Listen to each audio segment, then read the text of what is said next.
Hello friends, I am Divya. Welcome you all at Dilve Smart Gyan with some new update. So let's start. Today topic is that how you can join Indian Navy and Indian Air Force without any written exam just by appearing in SSB. So first of all we'll begin with Indian Navy. Indian Navy में दो तरह की entries रहती हैं 10+2 entry and graduate level entry. तो सबसे पहले हम देखते हैं 10+2 एंट्री में. 10+2 एंट्री को हम बीटेक एंट्री कहते हैं and this is only for mails. For this, you have to secure 70% marks in your +2 with PCM and 50% in English in your 10th and 12th. के जो फॉर्म हैं वो भी साल में 2 बार निकलते हैं. लेकिन इसमें जो सबसे इम्पॉर्टेंट जो बात है 2017 के बाद इसमें जो चेंज लाया गया है दैट इज़ कि आपको 10+2 में विद 70% PCM तो होना ही चाहिए, लेकिन आप जेई के जो एक इंजीनियरिंग का एग्ज़ाम रहता है उसमें जेई मेन का जो स्कोर है आपका जो रैंक है वो कंपलसरी है. अगर आपने जेई का एग्ज़ाम नहीं दिया है तो आप इस फॉर्म को नहीं भर सकते हैं. So you have to give the exam of JEE Main. उसका रैंक जो है वो मैटर करता है इस एग्ज़ाम में.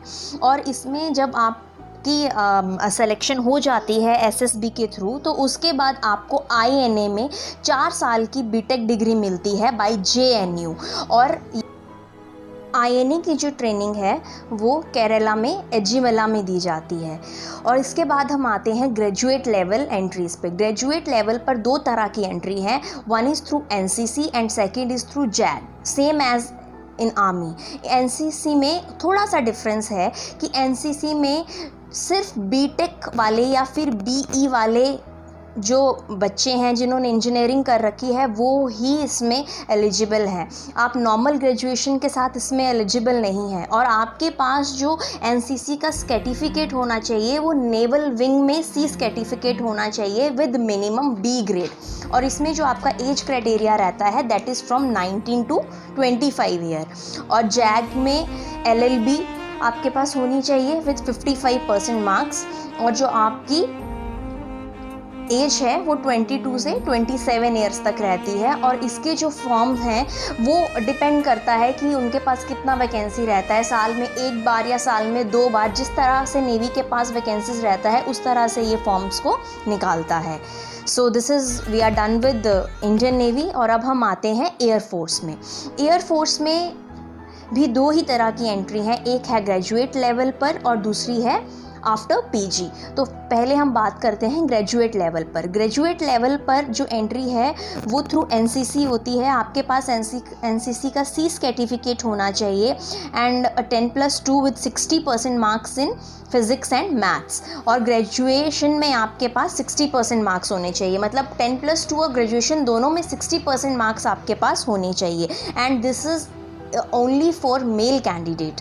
इसमें जो एज है वो 20 से 24 ईयर्स तक होती है. और इसके फॉर्म साल में 2 बार आते हैं, जून और जुलाई के आसपास और दिसंबर और जनवरी के आसपास.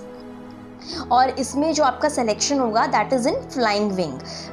और इसमें क्या होता है, सबसे पहले आपके एकेडमिक स्कोर के अकॉर्डिंग आपको शॉर्टलिस्ट किया जाता है. और जब आप शॉर्टलिस्ट हो जाते हैं उसके बाद AFSB air force selection board में आपका इंटरव्यू होता है. उसके बाद मेडिकल और मेडिकल के बाद आपकी 74 वीक्स की एक ट्रेनिंग होती है जिसमें आपको एक स्टाइफन दिया जाता है. And just after completion of the 74 weeks training you will get your normal fixed salary.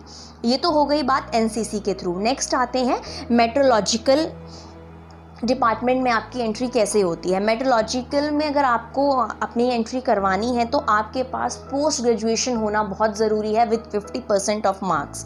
और ग्रेजुएशन में आपके 55% होने चाहिए only with physics and maths.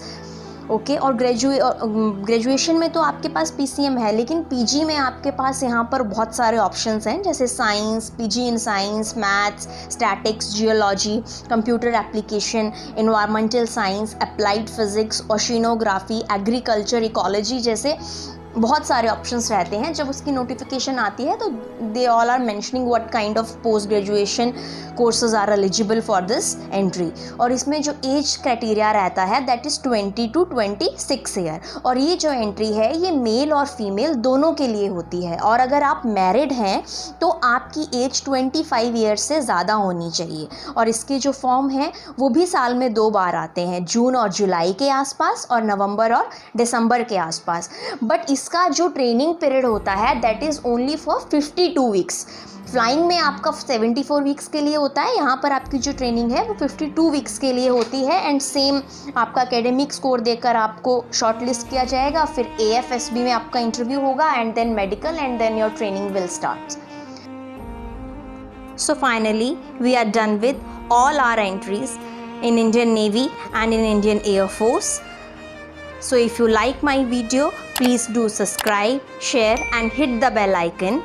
Jai Hind, Jai Bharat.